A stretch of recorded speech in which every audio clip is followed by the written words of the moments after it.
Ciao a tutti, in questo video ci divertiamo un po', cioè a pagina costicnc.it robot, come vedete, hanno fatto questa script in JavaScript che può comandare tre motori, che in mio caso io le ho messo a questa piccola gru, ha fatto una piccola gru per fare i movimenti, deci sono tre motori, un motore, due motori, tre motori, ok? I movimenti, diciamo il filo si alza, ok, si alza il braccio e qui fa rotazione, ok? Se salvo prima il punto 0 e faccio i movimenti, diciamo facciamo un Z, ok? Facciamo un Z e lo salvo e faccio aggiungo delle linee, faccio un Y per si alzare un po' il braccio, ok? Lo salvo, aggiungo delle linee, ok? Dopo faccio anche il carrello alzarsi un pochino, ok? Salviamo anche questa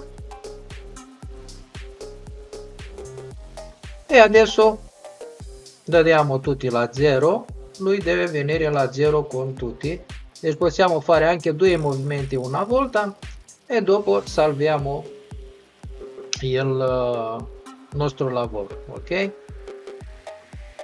Deci facciamo di nuovo oggi codeline la 0, mai facciamo un po' di movimenti, ok? Facciamo X, questa, così, facciamo anche questa per vedere come fa due movimenti una volta, deci aggiungo delle linee e andiamo di nuovo a 0, ok?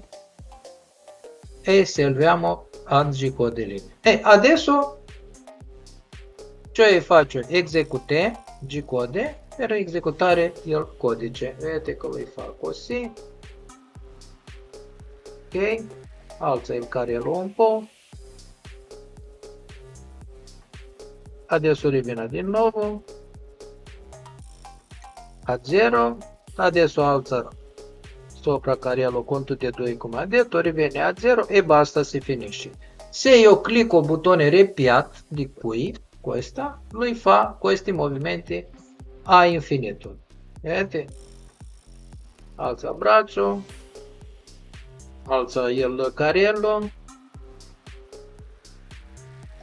Il codice in JavaScript, cioè non è ancora solido, non è diciamo un lavoro serio, però come voi siete principianti potete sperimentare con tre motori, potete fare robot perché oggi hanno visto tanti robot che fanno guardare i robot come funziona, ma nessuno, pochi sono anche quelli che dicono come si fanno G-code e che programmi usano. Per questo io ho fatto un programmino semplice per principianti per poter sperimentare anche quelli che non c'è nessuna conoscenza di programmare e controllo numerico, cioè quella che vi serve è una scheda GBRL, questa, e motori, questo tipo di motori o altri motori stepper, tutti funzionano lo stesso. In generale questa scheda è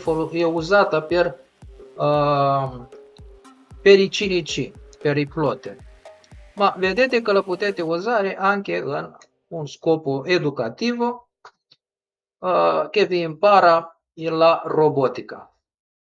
Arrivederci, vi aspetto con commenti